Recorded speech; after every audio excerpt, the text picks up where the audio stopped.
World-class infrastructure, technical clubs, world-class hostels. KL, deemed to be university. NTR వర్ధంతి వేడుకల్లో junior NTR ఫ్లెక్సీల తొలగింపు వివాదం అనేది అభిమానుల్లో కావచ్చు, లేకపోతే తెలుగుదేశం పార్టీ కార్యకర్తల్లో కూడా గందరగోళాన్ని సృష్టించినటువంటి పరిస్థితి. ప్రస్తుతం ఎన్టీఆర్ కుటుంబానికి అత్యంత సన్నిహితుడు మాజీ రాజ్యసభ సభ్యులు యార్లగడ్డ లక్ష్మీప్రసాద్ ఉన్నారు. ఈ అంశాన్ని ఎలా చూస్తారో ఆయన మాటలను తెలుసుకుందాం. సార్, ఏంటి ఆ ఫ్లెక్సీల తొలగింపు వివాదాన్ని ఎలా చూస్తారు? బాలకృష్ణ ఇమీడియట్గా ఫ్లెక్సీలు తీయించామని చెప్పి హుకుం జారీ చేశారు. నేను ఎప్పుడూ సకారాత్మకంగానే మాట్లాడతాను, నెగిటివ్గా మాట్లాడను. అందులో ఎన్టీ రామారావు గారి కుమారులు కుమార్తెలు అంటే నాకు చాలా గౌరవభావము, ముఖ్యంగా వారి కుమార్తెలందరితో కూడా నాకు పూజ్యభావం. ఎందుకంటే వారు అంత సంస్కారంగా వాళ్ళు. ఎన్టీ రామారావు గారు ముఖ్యమంత్రి ఉన్నప్పుడు కానీ, అధికారంలో ఉన్నప్పుడు కానీ ఏ ఒక్క కుటుంబ సభ్యులు కూడా అక్కడ జోక్యం చేసుకున్నారని కానీ, సెక్రటరీకి ఎప్పుడు కూడా అనలేదు. అంత గౌరవంగా ఉంటారు. సరే, ఇటువంటి విషయాలు మరి అక్కడ ఏం జరిగిందో నాకు తెలియదు. కానీ ఒక విషయం నేను ఖచ్చితంగా చెప్పగలను. తారక్ అనేటువంటి జూనియర్ ఎన్టీ రామారావు అవుతున్నారో అతను ఇవాళ ఆకాశంలో ఉన్నాడు. అతని మీద ఎవరు విమర్శించినా అది ఆకాశం ఉమ్మేసినట్టే. ఆకాశం ఉమ్మేస్తే వాళ్ళ మీద పడుతుంది, వాళ్ళ మీద పడుతుంది. జూనియర్ ఎన్టీ అనేవాడు చాలా సంస్కారమైనటువంటి యువకుడు. అతను ఎప్పుడు ఒక పొల్లు మాట ఎప్పుడు మాట్లాడలేదు. అతను ఆ విధంగా ఇవాళ ఆకాశానికి ప్రపంచ స్థాయిలో నటుడుగా ఎదగడానికి కారణం ఆయన తల్లిగారు అయినటువంటి శాలిని గారు. అతని ఎదుగుదలకి కర్త కర్మ క్రియ ఆవిడే. ఆ సంస్కారంతోనే ఆవిడ పెంచింది. ఆ సంస్కారం అతను ఎప్పుడు కూడా ఎవరి నుంచి ఒక నెగిటివ్ మాట మాట్లాడలేదు. అంటే ఆయన రాజకీయ వివాదాలప్పుడు కూడా చాలా సంయమనం పాటిస్తూ వస్తున్నారు. చంద్రబాబు అరెస్ట్ అప్పుడు కేవలం స్పందించలేదనే కారణంతోనే ఇలా ఇటువంటి చర్యలకు దిగుతున్నారనే వాదన కూడా ఉంది. దానిపై మీ అభిప్రాయం? ఎవరి వాదన వాళ్ళదండి. ఆ కుర్రవాడి వరకు, తారక్ వరకు చాలా సంస్కారవంతుడు. అతను ఎప్పుడు రాజకీయంగా ఇప్పుడు మాట్లాడటం, ఇప్పుడు ఇంతకుముందు పార్టీ ప్రచారం కూడా చేశాడు అతను. తర్వాత నటనాతనగా గొడవలు అతను ఉన్నాడు తప్ప అతను అనవసరంగా యోధాలు లాగడం అనేటువంటిది లాగిన వాళ్ళకి నష్టం తప్ప ఆయనకి ఏమీ నష్టం లేదు. అంటే బాలయ్య బాబు చెప్తే ఎన్టీఆర్ ఫ్యాన్స్ ఏమైనా వెనక్కి తగ్గే అవకాశం ఉంటుందని భావిస్తున్నారా? లేకపోతే అతని క్రేజ్ ఏమైనా తగ్గుతుందంటారా? అలాంటివి ఏమైనా ఉంటాయంటారా? నేను ఒక మాట సింపుల్గా చెప్పానండి.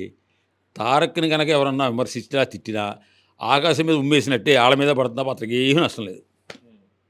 మొత్తం మీద ఈ పరిణామాలని ఎలా చూస్తారు? చంద్రబాబు నాయుడు అరెస్ట్ని కావచ్చు, లేకపోతే ఇప్పుడు జరుగుతున్నటువంటి తాజా రాజకీయ పరిణామాలు ఏమైనా మార్పు వచ్చిందంటారా? లేకపోతే యథావిధిగా అలాగే ఉంటుందంటారా? నేను రాజకీయాలు మాట్లాడనని చెప్పని సంవత్సరాల క్రితం చెప్పేశాను, నా పదవులు రాజీనామా చేసి. అందుకని ఇప్పుడు మళ్ళీ రాజకీయాలు మాట్లాడటం అంత ఇష్టం లేదు నాకు.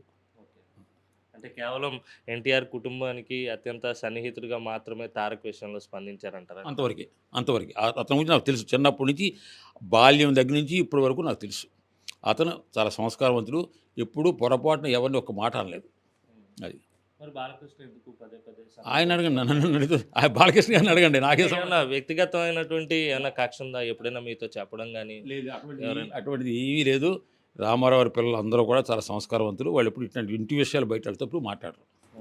ఇందాక మీరు ఒక మాట మాట్లాడారు, ప్రపంచంలో ఏ నాయకుడు చెప్పని విధంగా వైఎస్ జగన్మోహన్ రెడ్డి కేవలం మీకు మంచి జరిగిందని మీరు నమ్మితే మాత్రమే నాకు ఓటేయండి అని చెప్పి అడుగుతారు. ఆ సందర్భాన్ని ఎలా చూస్తారు? అతను హీరో అండి. జగన్మోహన్ రెడ్డి హీరో. 16 నెలలు జైల్లో పెడితే పేపర్ నడిపాడు, ఛానల్ నడిపాడు, పార్టీ నడిపాడు, వ్యాపారం నడిపాడు. 16 నెలలతో మళ్ళీ బయటకు వచ్చి 3,800 కిలోమీటర్ల పాదయాత్ర చేసి సింగిల్ హ్యాండెడ్గా 151 మంది ఎమ్మెల్యేలని, 20 మంది ఎంపీని గెలిపించాడు. అది హీరో. అయితే అతని విజయానికి ఆయనే కర్త కర్మక్రియ. రేపు ఏదైనా జరిగిందనుకోండి, ఆయనే కర్త కర్మక్రియ. అయితే ఒక మాట అన్నాడు కదా, నేను మంచి చేశానంటే ఓటేయండి అన్నాడు. ఈ మాట నాకు భారత రాజకీయాల్లో నాకు పరిచయంతో ఏ ఒక్క నాయకుడు అనలా మాకు ఓటేయండి, అధ్యాత్తం ఇది చేస్తాను తప్ప నేను మంచి చేశాను అనుకుంటే నాకు ఓటేయండి అన్నాడు. అది చాలా గొప్ప విషయం కదండి. మీరు ఇప్పటివరకు నెల రాజకీయ అనుభవంలో అలాంటి మాట ఎక్కడ వినలేదు. అంటే ఏం జరుగుతుంది అనుకుంటున్నారు? రేపు పొద్దున్న ఏమైనా జరిగినా ఆయనే బాధ్యత వహించాలి, కర్త కర్మక్రియ ఆయనే అంటున్నారు కాబట్టి ఆయన విజయానికి ఆయనే కర్త కర్మక్రియ.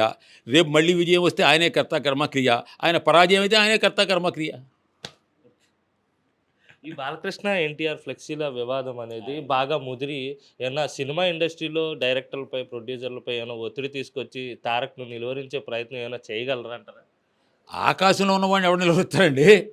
అతను ఇవాళ పాన్ ఇండియన్ స్టార్. ఇవాళ ప్రపంచంతో రజనీకాంత్ గారి తర్వాత గుర్తింపు పడుతున్న వాళ్ళు ఈయన ఈ మన అల్లు అర్జును రామ్ చరణ్ తేజ్ వీళ్ళంతా గొప్పవాళ్ళు ఆ స్థాయికి వెళ్ళిపోయాళ్ళు.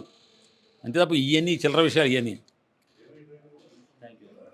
ఇది మొత్తం మీద ఇలాంటి చర్యలకు ఎన్ని చేసినా సరే ఎట్టి పరిస్థితుల్లో తారక్ని ఎవరు కూడా తన ఇమేజ్ని కూడా తగ్గించలేరని చెప్పి వైఎల్పి చెప్తున్నటువంటి పరిస్థితి ఉంది. ఓవరాల్గా చూస్తే కనుక ఈ ఎపిసోడ్ ఇటు తెలుగుదేశం పార్టీ కార్యకర్తలతో పాటు ఇటు ఎన్టీఆర్ అభిమానుల్లో కూడా తీవ్రమైనటువంటి గందరగోళాన్ని అయితే సృష్టించిందని చెప్పాలి. వీడియో జర్నలిస్ట్ అజయ్తో కలిసి అనిల్ ఆర్టీవీ ఆంధ్ర యూనివర్సిటీ నుంచి. మరిన్ని వీడియోస్ కోసం ఛానల్ ని సబ్స్క్రైబ్ చేయండి. లేటెస్ట్ అప్డేట్స్ కోసం వాట్సాప్ ఛానల్ ని ఫాలో చేయండి. అండ్ లింక్ డిస్క్రిప్షన్ లో ఉంది.